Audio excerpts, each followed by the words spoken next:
Olá, tudo bom com vocês? Sejam bem-vindos a mais uma aula de Geografia. Eu sou o professor David Vieira e hoje nós vamos falar sobre a região Sudeste. Região Sudeste, as condições socioeconômicas. Para começar falando de condições socioeconômicas, eu preciso primeiro falar de quê? Da cidade, do espaço urbano, que é o que compõe essa região atualmente, a sua principal característica. E para falar de espaço urbano, eu tenho que falar sobre urbanização. Afinal, o que é urbanização? O que é o espaço urbano? O espaço urbano, como nós podemos observar pela paisagem, como podemos ver nesse primeiro slide que vai aparecer na sua tela agora, nós temos uma cidade e uma indústria. Afinal, o que cidade e indústria têm em comum? Muitas coisas em comum. Nós vemos que a cidade ela é composta por elementos bem típicos, né? Como, por exemplo, concreto, avenidas, rios canalizados, edifícios, casas e etc. Tudo aquilo que é bem comum para as pessoas que vivem na cidade. Esses elementos, eles só surgem aqui no Brasil a partir da década de 1950, acompanhado pela indústria. Como qualquer parte do mundo, no Brasil não foi diferente. Primeiro surge a indústria. Depois, as pessoas começam a se aglomerar ao redor das indústrias, formando as primeiras cidades. E assim, todo o modo de vida moderno, urbano e industrial, ele vai se desenvolvendo. E é nesse período que o Brasil passa a ser um país industrializado e, consequentemente, um país urbanizado também. Porém, os problemas que surgem em decorrência desse processo, eles se tornam também cada vez mais evidentes nas paisagens. No nosso caso, na paisagem urbana. No Brasil, o programa de substituição de importações, promovido pelos governos da década de 50, ele criou um tipo de industrialização em que a indústria estrangeira vinha, se instalava aqui e, a partir daí, os seus negócios se desenvolviam e as cidades iam se urbanizando, através de um grande processo chamado de êxodo rural. As pessoas saíam dos campos, saíam das regiões mais longínquas, como a região Nordeste, por exemplo, e vinham em busca de melhores condições de trabalho.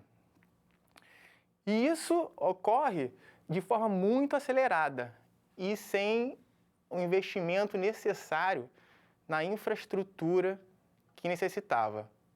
Surge assim, então, a primeira megalópole, que é um dos conceitos que vamos estudar hoje na nossa aula. Afinal, o que seria uma megalópole? Primeiro, nós precisamos saber o que é uma metrópole. Observe comigo no próximo slide a seguir. Nós temos aí a megalópole Rio de Janeiro, São Paulo. Nessa imagem de satélite, nós podemos observar as luzes noturnas e como as duas metrópoles estão se juntando. Mas o que é uma metrópole? Uma metrópole é um conjunto de cidades que se articulam entre si, uma área urbanizada. Uma cidade que é o centro aqui, por exemplo, do Rio de Janeiro. Nós temos o centro do Rio de Janeiro, nós temos a cidade do Rio de Janeiro, que possui também características urbanas, e depois nós temos as cidades ao redor do Rio de Janeiro, que possuem também características urbanas, como os elementos que nós citamos mais atrás. E a partir daí, forma-se uma região metropolitana. Há uma integração econômica também. As pessoas da região metropolitana, das cidades fora do centro, elas saem das suas casas, vão trabalhar no centro e existe uma troca comercial também, né, de matéria-prima, tudo favorecendo a produção. A megalópole seria quando essas regiões metropolitanas, de duas grandes regiões metropolitanas, se juntassem, né? Formassem uma grande área superurbanizada, com conexões econômicas, né, de produção, de serviços, de comércio e também com conexões no estrangeiro. Uma produção que está ligada não só internamente, mas também externamente. Nós podemos ver que existe uma linha clara que liga as duas metrópoles, formando a megalópole Rio de Janeiro-São Paulo. Essa é a Via Dutra.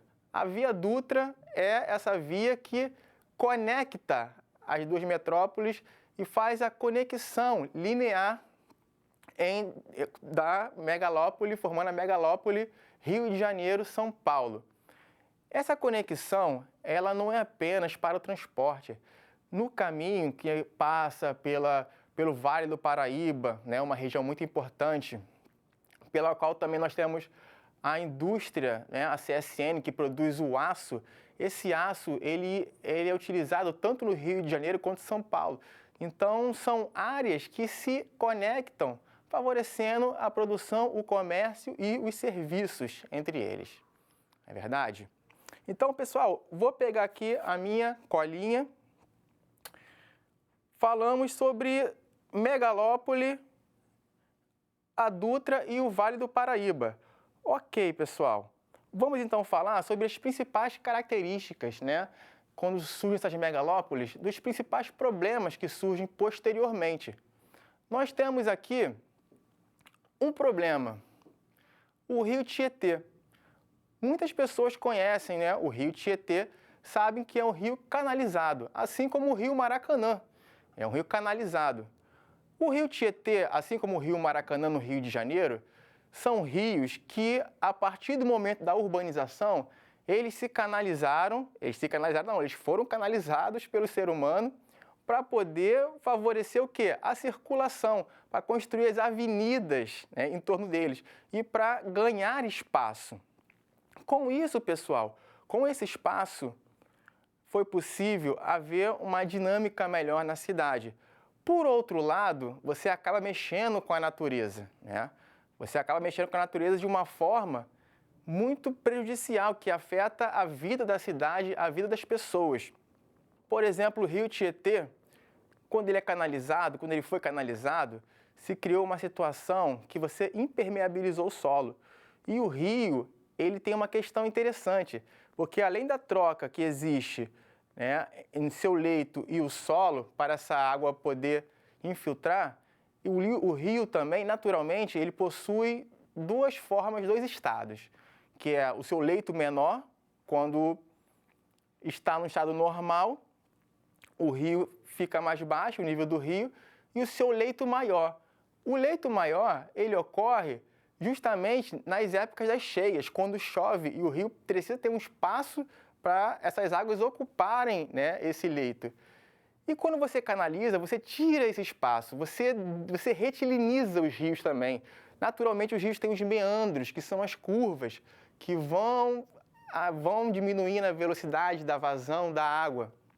Quando você retiliniza, você cria uma pressão, uma vazão muito maior. A infiltração não ocorre. E o leito maior, ele desaparece. O leito maior, vamos voltar aqui à imagem do Tietê.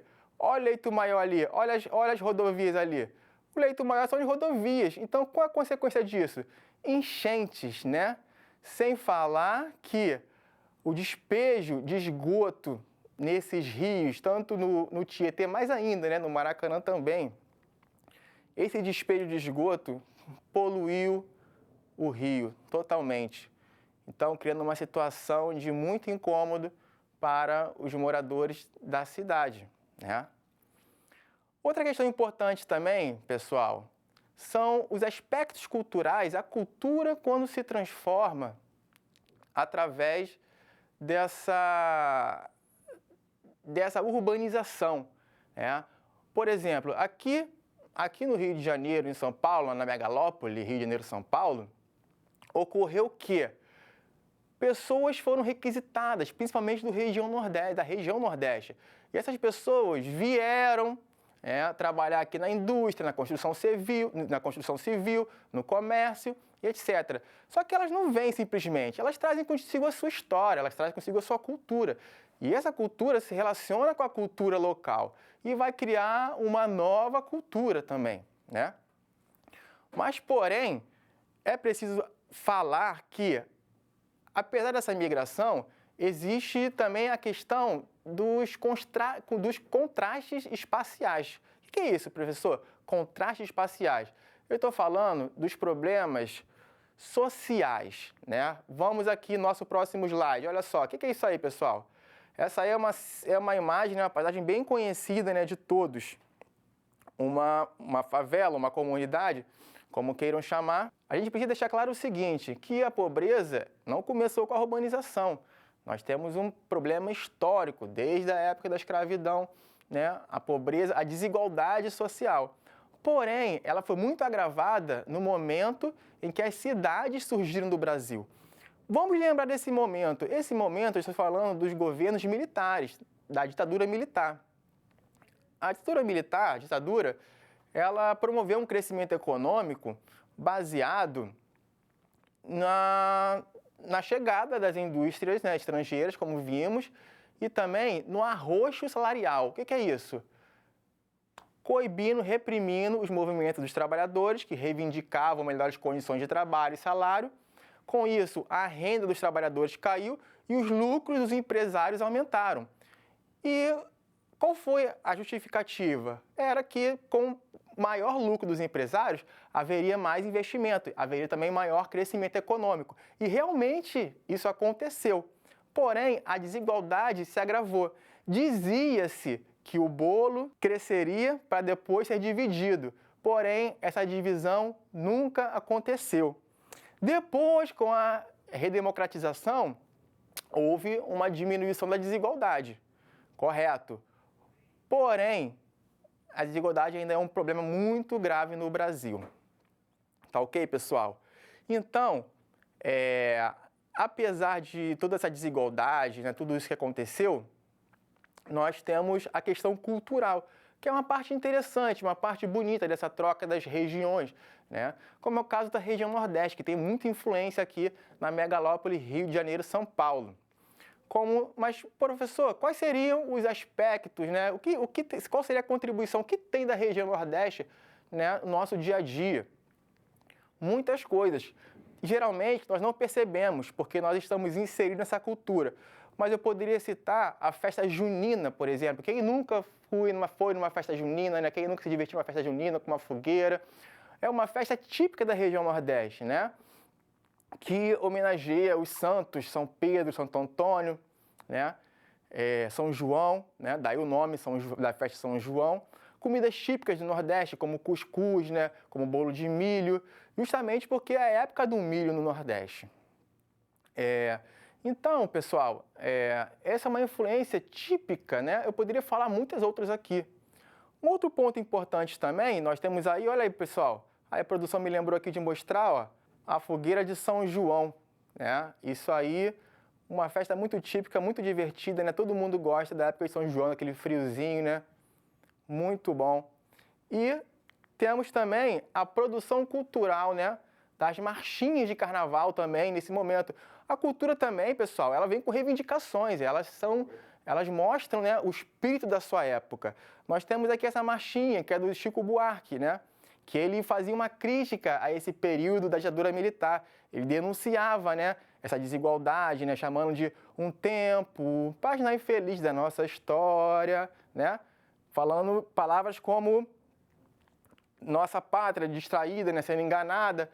E isso vocês podem, né, observar aí e ver que realmente a cultura, ela denuncia, né? Ela denuncia, ela mostra o seu momento histórico, né, do qual ele é produzido. Muito bem, pessoal. Então, nós estamos chegando aqui ao final da nossa aula. E aí, vocês gostaram? Vamos então ao nosso desafio. Hoje, nós vamos responder um quiz, uma perguntinha que eu trouxe para vocês. Está aí aparecendo na tela para vocês, né? Qual das alternativas é um problema urbano causado pela canalização dos rios? Opção A, enchentes. Opção B, poluição. Opção C, falta d'água. 10 segundinhos aí, pessoal.